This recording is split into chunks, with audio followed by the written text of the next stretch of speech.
কেমন আছো বন্ধুরা? আমরা কিন্তু ভালো আছি। তো দেখো আমরা এখন কি করছি, এই দেখো আমরা লুডো খেলছি, সাপময়। খুব মজা। মামাম দুপুরে ঘুম থেকে উঠে খাওয়া দাওয়া করে এখন আমার অনেকটা সময় আছে। তো মামের আজকে আর্টের ক্লাসও আছে, আজকে শনিবার।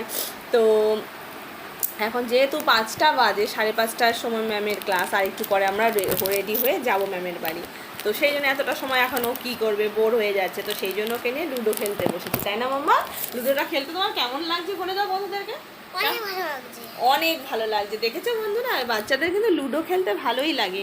তো মাম এখনও শিখে ওঠেনি সেইভাবে, কারণ আমি ওকে এর আগে একদিন দেখিয়েছি, আজকে নিয়ে আবার বসেছি। তো সেই আর কি। তো দেখো আমার ঘরের দেয়ালেরও খুব ভালো অবস্থা, দেখো দেখেছো কি সুন্দর লাগছে না দেয়ালটা দেখতে? হ্যাঁ, তো এগুলো সব মামামেরই ছবি আঁকা। তো মামাম এখন লুডো খেলছে।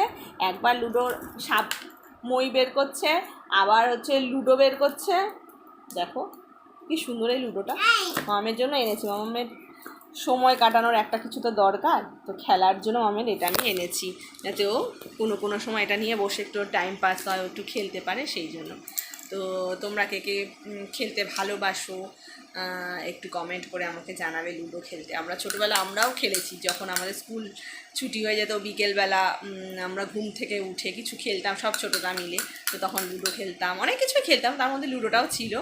তো মামামের জন্য আমি সেই জন্য লুডোটা এনেছি, যাতে ওর একটু সময় কাটে, কারণ ওর এখানে বাড়িতে অনেক লোকজন, দাদার বাড়িতেও বলো বা দাদাজির বাড়িতে, যেখানেই বলো, কিন্তু ওর এখানে কেউ নেই সেইভাবে, আমি ওর বাবা আরও।